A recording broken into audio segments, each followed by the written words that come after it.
I'm still seeing these crazy Council of Nicaea and removing books of the Bible conspiracy theories all over social media. And to that I say, please stop listening to people that have no idea what they're talking about with shadowy videos and spooky music. I get it. There's tons of conspiracy theories about the Council of Nicaea with folks saying that that's where the Bible was formed, that's where the books of the Bible were selected, where Rome hid information, and where Constantine put it in a shadow agenda and lots of, And to that I say, stop stepping in Dan Brown doo-doo sauce. So here are the facts, and they're pretty wild. In 312 AD, Emperors Constantine and Licinius granted Christians legal protection throughout their empire after Constantine's conversion to Christianity. Now, early in life, Constantine was pagan, but almost every single Roman was, because Christianity was a baby religion at that point. Shoot, it's still fairly new compared to other world religions like Confucianism, Buddhism, Jainism, Zoroastrianism, Judaism, and Hinduism, and a whole bunch of other isms. But back to good old, not really, Constantine.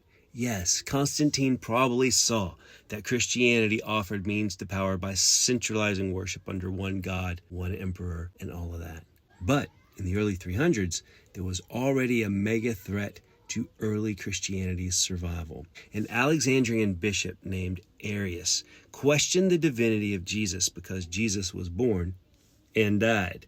Yes, he was resurrected, but he did die, because to be officially resurrected, you do have to be officially dead. And since Jesus had a physical substance and could be killed, in Arius's view, Christ was not equal to God or of the same substance. And what started off as a little theological debate among bishops soon caused major schism, infighting, excommunications. It was nasty. I mean, declaring that Christ was not fully divine weakened what was becoming a core tenet of the church. So in May 325, Constantine called all 1,800 bishops from throughout the empire to Nicea in modern-day Turkey to hammer things out. And about 250 to 308 bishops actually showed up, meaning that the other 1,500 bishops had something better to do than steering the course of the Christian church. But those present did get down to business, debating, casting votes, hammering out doctrine and law collectively for the first time in early church history. By August, the council established Jesus was equal to God the Father, being made of the same substance, and recognized the full divinity of Jesus Christ, resulting in the original Nicene Creed. And they also established about 20 rules of discipline for clergy and believers, and the date Easter would fall on. But this was not a mild-mannered meeting. Allegedly, St. Nicholas, yes, the inspiration for Santa Claus, got so mad at Arius during the debates that he walked across the room and Will Smithed him across the face. So be good for goodness sake, or Santa Claus might punch you in the mouth. But now that it was agreed that Jesus was equal to God the Father, Constantine then branded Arius and his followers as heretics, condemning them throughout the empire, with the heresy being known as Arianism. So this was the first time there was a state-issued punishment for questioning aspects of Christian theology, which would kind of become a biggie later. Side note, the heresy of Arianism would not die out. It made a massive return after Constantine's death, and it came up again and again and again, and still comes up again and again throughout church history. And that's pretty much the Council of Nicaea. Now, notice what I did not talk about. Anything having to do with the exclusion of books of the Bible. It wasn't discussed, because it wasn't until the 5th century that most churches came to a basic agreement on the fully realized biblical canon, even though the majority of it was established between the 3rd and the 4th centuries.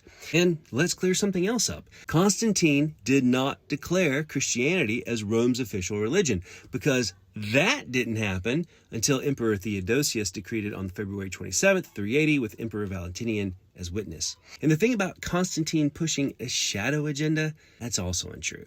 How do we know? The bishops present said so, with Sozomenos later writing that the emperor gave patient attention to the speeches of both parties. Now, I'm not saying Constantine didn't have a negative impact on some aspects of the early church. I'm not saying that. But what I am saying is that Constantine has become kind of this catch-all for a bunch of silly conspiracy theories about the Bible's history. But, in general, there's just a ton of misconceptions about the Bible's creation out there. But the wild thing is, the Bible's actual history is crazier than most conspiracy theories. And I actually teach a 2-hour workshop and a 12-hour course online on the Bible's real history.